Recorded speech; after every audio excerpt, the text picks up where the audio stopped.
Viewer discretion is advised. Dr. Marcus Turner pressed the button and spoke into the mic. SCP-4197, you may begin. Your patient is Captain Tobias Bell. Patient suffers massive comminuted fractures in the legs and complete paralysis after the destruction of the spinal column in a vehicular collision. The anomaly nodded. It looked at the operating table in front of it and took a deep breath. First, using one of its many appendages, it engraved a 7-pointed star into the operating table. It then turned to one of the attendants assigned to help it and ordered, "The axolotl blood, please." The assistant passed her the blood in a vial. It then carefully placed a single drop of the blood in the center before instructing attendants to place the patient, Captain Bell, on the table. 4197 then ran its fingernail across Captain Bell's thighs and calves, causing the skin and muscle to split and splay out. Dr. Turner watched in awe, while other spectators squirmed. Over the next 2 hours, utilizing all of its appendages, 4197 performed surgery with surgical tweezers. Once completed, 4197 held the split muscle and skin together with its left thumb and forefinger, licked its right thumb and ran it over the seam, sealing the wound. 2 weeks later, the subject recovered and was reinstated to active duty immediately. Hello everybody, I'm TheRubber. Today, we bring you SCP Foundation EUCLID Class Object SCP-4197. SCP-4197, also known as Hollow, is a 32-year-old adult humanoid female named Dr. Sarah Veers, an acclaimed surgeon and known practitioner of Cytomancy, which is a branch of thaumaturgy that deals primarily with the manipulation, creation, and alteration of cells.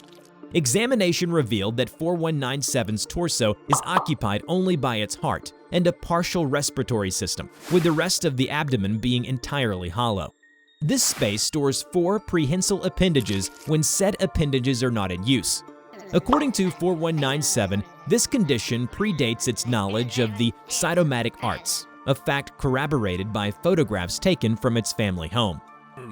SCP-4197 came to the Foundation's attention after a news outlet reported that an American surgeon removed several brain tumors from a 12-year-old boy in Botswana, with the child making a full recovery in less than 2 days. 4197 was apprehended the following week outside of Gaborone, where it was dispensing mosquito netting and anti-malarial drugs to the populace. 4197 surrendered without a struggle and has cooperated with Foundation inquiries, with some reluctance. According to its passport and journals, 4197 had spent 4 years traveling through impoverished countries where it performed an unknown number of surgeries, utilizing Cytomancy to aid its procedures.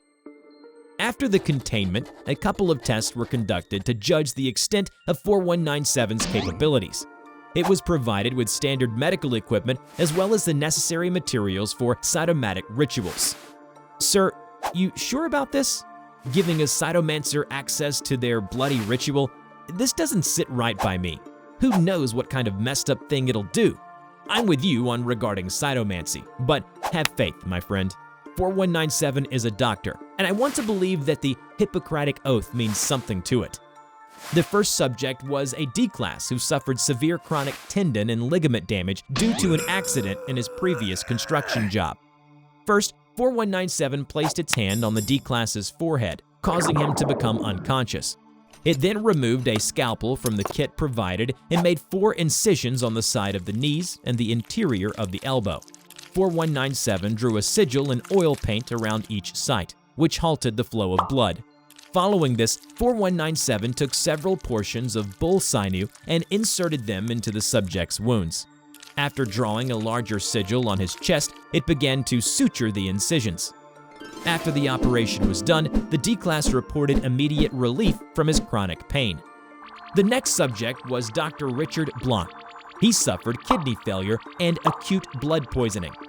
4197 drew a sigil above Dr. Blanc's kidneys with an appendage, using its own blood, before creating a 1 centimeter incision in the center of the sigil and placing a shallow basin beneath it. Black liquid began to seep out of the wound.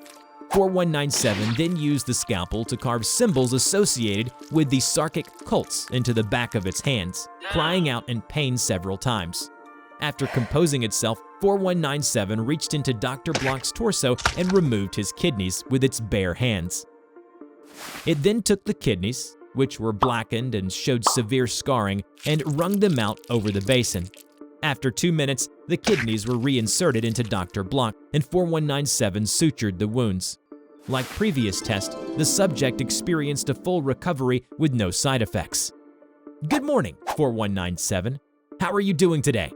Doing well, Dr. Turner. Let's get to it now, shall we? So, your hands. That wasn't normal cytomancy. You carved sarkic symbols into them. Are you a carcist? No, carcists are the priest types, and as you can see, I'm no priest. Then how did you learn your craft? My craft is medicine. I'm a surgeon by trade, but I learned cytomancy from a carcist, if that answers your question. Not really, no. The Veers family is rich, but there's no real connection to sarcasm, and you're too good at it to have learned recently. It was a family friend. She started teaching me when I was 6. If you've been practicing cytomancy for so long, why weren't you initiated into the sarkic cult? Look, I know you have these blanket generalizations of what a flesh crafter is, but we're not all monsters. Not all of us delight in murder or cannibalism or anything like that. There are some people like me who want to do something to fix the world. We have this incredible power, the ability to reshape living matter, and we just squander it. How would you use it? Like I've been using it for the past 4 years, saving lives. That's the issue. Your sarkic rituals put the world at risk of knowing about the supernatural, the anomalous, the paranormal. If you'd just used your family fortune, nothing would have happened. No amount of money can pull a tumor out of somebody's heart with a 100% guarantee of survival. The first thing they tell you in medical school is that you are going to lose people. I know sarcasm is like the dark side of the force to you people, but if it means I can save lives, so be it. The morality of cytomancy isn't the concern of the Foundation. It's the disruption of normalcy. Why do you get to be the judge of what's considered normal? A pause. Dr. Turner could not find an answer to its question, but both of them knew that his silence was already his answer. I'm never gonna leave here, am I? A few weeks later, a number of armed personnel breached the site's perimeter. Massive gunfights broke out between the aggressors and security forces. In the midst of the chaos, 4197's cell door was shot off. It pushed open the door and noticed the fallen soldiers. Oh my God. It went back to its cell to retrieve a Foundation-issue surgical kit and a thaumaturgy pouch. It ran back out and laid out the necessary tools beside one of the soldiers. I can do this, I can do this, I can do this. 4 appendages emerged from its back and picked up the tools. It began to operate on his injuries. Over the next 10 minutes, it successfully stabilized 2 more personnel before it heard footsteps down the hallway. 4197 withdrew its appendages as an armed assailant approached it. He was carrying a Foundation crate with him. He set it down and pointed his gun at 4197. What kind of freak are you? I'm a doctor. Just let me... Without warning, he shot one of the wounded soldiers in the head, killing him instantly and startling 4197. You're coming with me. Stay calm, Sarah. You got this, it thought to itself. 4197 started back towards the door to its cell, pursued by the assailant. As it reached the door, 2 large appendages emerged from its back and wrapped around the waists and necks of her pursuer, lifting him off the ground and threw him into the cell before closing the door. One of the appendages then reached up and bent the hinges of the door to render it inoperable. It regained its composure and checked on the surviving personnel. After making sure their vitals are within an acceptable range, it opened the empty cell next to its own and dragged the surviving men inside before closing the door. There's gotta be more out there.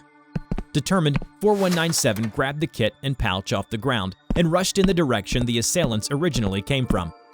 Eventually, reinforcements arrived and fought off the assailants. 4197 was credited with directly saving the lives of 36 members of staff, as well as providing aid to numerous others during this breach. After the incident, Dr. Turner paid a visit to 4197 in its cell. Hey, Sarah. Hey, glad to see you're in one piece. And you sure you're allowed to call me that, Dr. Turner? It's fine. Plus, 4197 is a mouthful when calling a colleague. Colleague? What do you mean? After seeing how you handled yourself during the breach, the higher-ups are thinking to put your anomalous ability to good use, meaning you're going to be helping our facility with medical treatments, under my supervision, of course. Why not just let me out?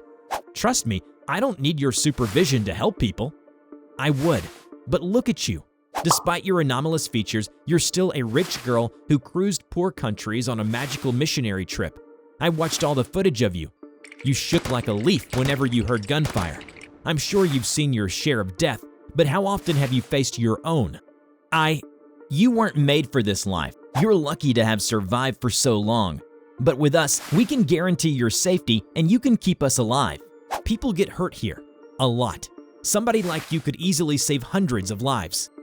After a moment of silence, 4197 accepted the offer and began to assist in medical procedures rated as critical or where the patient was deemed to have a low chance of survival. Due to this integration, the mortality rate at Site 12 hit record lows, and 4197 is pending redesignation.